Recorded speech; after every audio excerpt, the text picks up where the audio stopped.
형제자 여러분 안녕하세요. 오늘은 10월 10일 수요일 도움과 능력이 없는 자의 고통이라는 제목으로 욥기 6장 1절부터 13절까지를 묵상합니다. 1절 욥이 대답하여 이르되 나의 괴로움을 달아보며 나의 파멸을 저울 위에 모두 놓을 수 있다면 바다의 모래보다도 무거울 것이라. 그러므로 나의 말이 경솔하였구나.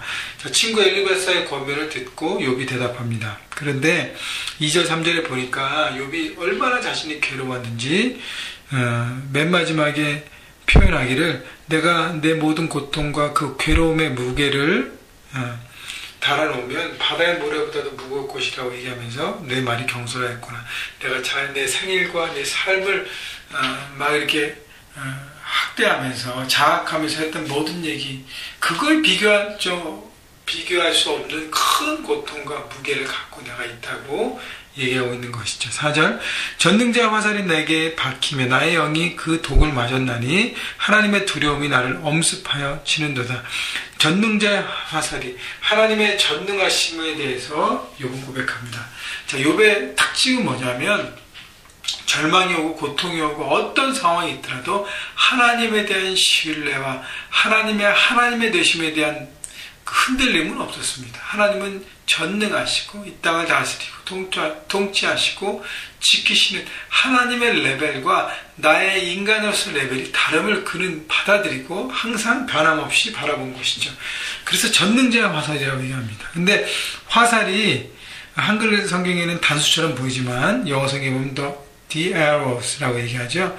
그 화살들입니다. 그러니까 하나님의 전능하신 하나님의 나를 공격하고 나를 채찍질하는 내게 고통을 주는 화살이 한 번이 아니라 여러 번이 내게 박혔다고 얘기하는 것이 그래서 나의 영이 그 독을 마셨나니 내가 하나님의 여러 번의 치심을 통하여 고통 가운데 있다고 얘기합니다. 그 다음에 하나님의 두려움이 나를 엄습하여 치는도다. 자, 그것 가운데 하나님에 대한 두려움이 내 안에 있다는 것이죠. 여기서 말하는 하나님의 두려움은 죄를 졌기 때문에 겁을 내는 두려움이 아니라 하나님의 존재와 하나님의 다스림과 하나님의 역사와 하나님 되심에 대한 두려움인 것이죠. 하나님을 경외하는 것이죠. 자, 그래서 동방의 가장 능력자고 강한 영향력이 있던 사람 욥, 많은 사람들과 비교했을 때는 정말 뛰어난 능력 있는 놀라운 영향력을 미치는 사람이었습니다. 그렇기 때문에 물론 늘 겸손했지만 자신 안에 교만함이 있을 수도 있어요. 그러나 늘 하나님에 대한 경외함, 두려움을 바라봤는데 이번 여러 가지 고통들과 어떤 하나님의 치심을 바라보고 하나님에 대한 더욱 두려움을 가졌다는 것이죠. 여러분, 하나님에 대한 두려움은 우리 안에 너무너무 필요한 것입니다. 그래야 하나님 우리 삶 가운데 함께 하시고 하나님의 영역 가운데 하나님께서 우리에게 하나님 되심을 말씀하시고 말씀을 통해서 보여주시기 때문에 우리가 하나님 앞에 어떤 모습을 서야 되는지 그리고 어떻게 살아가야 되는지를 결정하게 되는 것입니다. 5절 들나귀가 풀이 있으면 어찌 울겠으며 소가 꼴이 있으면 어찌 울겠느냐. 싱거운 것이 소금이 없이 먹히겠느냐. 닭의 알 흰자위가 맛있겠느냐. 자, 낙이나 소가 먹을 것이 없기 때문에 울고 있는 것과 마찬가지로 나의 고통은 당연하게 자연적인 현상이라는 것이라고 욥이 얘기합니다. 그러니까 죄를 지은 대가로 인한 고통을 받고 있는 것이 아니라 정말 이유 없는 고통을 받으면서 내가 이런 어려운 가운데 처했음을, 그래서 엘리바스의 고백이 잘못됐음을 욥은 얘기하고 있습니다. 8절 나의 간구를 누가 들어줄 것이며 나의 소원을 하나님이 허락하시랴. 이른 곳 나를 멸시하기를 기뻐하라. 하나님이 그의 손을 들어 나를 끊어버리실 것이라. 자, 이것은 욥이 하나님에 대한 간구인데 자기 자신이 너무 고통스럽기 때문에 스스로 생명을 끊는 자살이라는 것은 죄악이기 때문에 선택할 수 없기 때문에 하나님 앞에 하나님 저를 좀 죽여주십시오.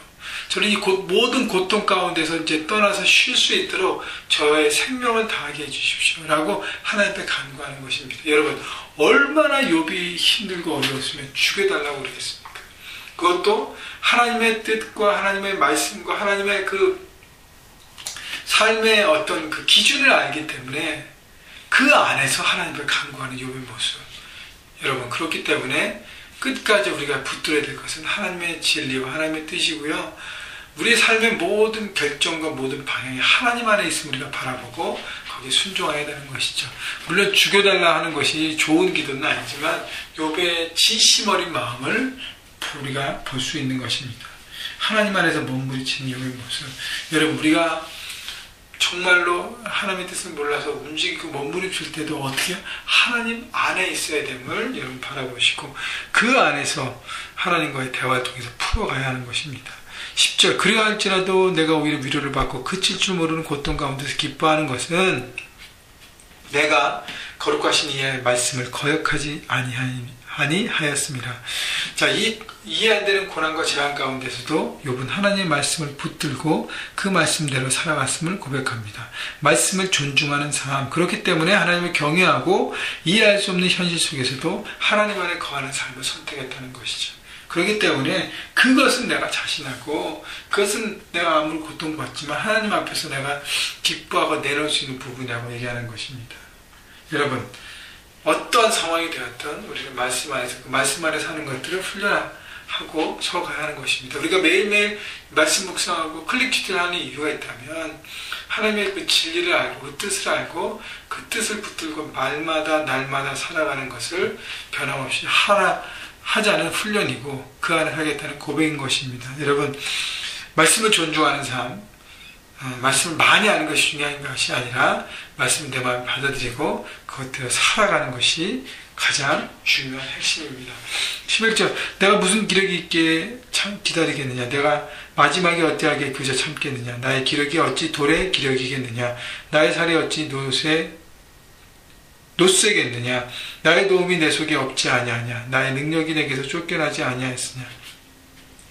자, 욥이 마지막으로 또 고백하는 것은 내가 어떤 능력이 있어서 하나님의 어떤 그 오묘한 진리가 깨달을 때까지 기다리겠느냐, 내가 아무리 말씀 안에 들어있고 있지만 내가 너무너무 힘들고 어렵다, 하나님 앞에 멀어져 있어서 내가 어떤 능력으로 버틸 수 있는지 잘 모르겠다라고 욥이 솔직한 고백을 하는 것입니다. 여러분, 욥의 진실 어린 고백을 보면서 우리가 몇 가지 생각해야 될 부분은 어저께도 묵상했지만 친구 엘리바스의 위로가 자기 경험과 자기 지식으로 판단했다는 것, 그래서 그것이 상대방을 얼마나 힘들게 하는지를 생각해보고 내가 다른 사람을 위로하고 격려하고 세울 때 어떤 기준으로 하는지를 돌아보시고요.